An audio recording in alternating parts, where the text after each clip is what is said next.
কোনো মেট্রোর পরিকল্পনা, কোনো সরকারের পরিকল্পনা সেটা কিভাবে হবে সেটা তো রাজ্য সরকার আর রেল দুজনে বসে ঠিক করবে।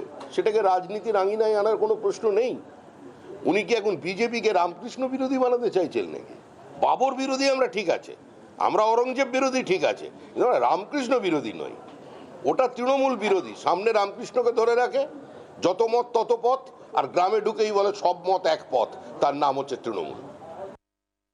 যে কোনো প্রজেক্ট, এই ধরনের বড় প্রজেক্ট, কেন্দ্র এবং রাজ্য সরকার তার সঙ্গে লোকাল বডিজ, তাদের একটা সংহতি দরকার হয়, কোঅর্ডিনেটেড মুভ দরকার হয়।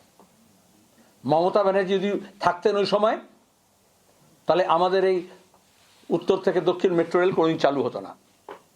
যেমন ইস্ট ওয়েস্ট মেট্রো, উনি যে বলছেন সংঘাত, উনি সংঘাত তৈরি করেছেন এবং ইস্ট ওয়েস্ট মেট্রো 15 বছর পেছিয়ে গেছে, উনি সংঘাত তৈরি করলেন।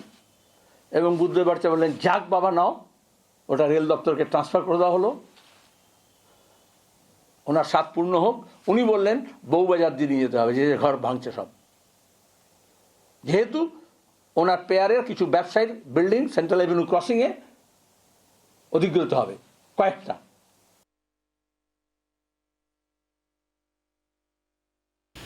আমাদের স্কাইওয়াকটাও ভেঙে দেওয়া হচ্ছে, আমরা সমর্থন করি না।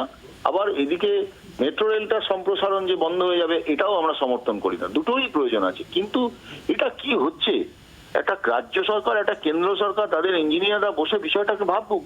এটাতে রাজনীতির কি আছে আমরা তো বুঝে পাচ্ছি না। এটাতেই রাজনীতি করতে হবে। কোমায় চলে যাওয়া, ভেন্টিলেশনে চলে যাওয়া বিজেপির রাজনৈতিক ইস্যু তুলে দিচ্ছেন মাননীয় মুখ্যমন্ত্রী মমতা বন্দ্যোপাধ্যায়। বাংলার আওয়াজ, বাঙালির আবেগ, জি 24 ঘন্টা।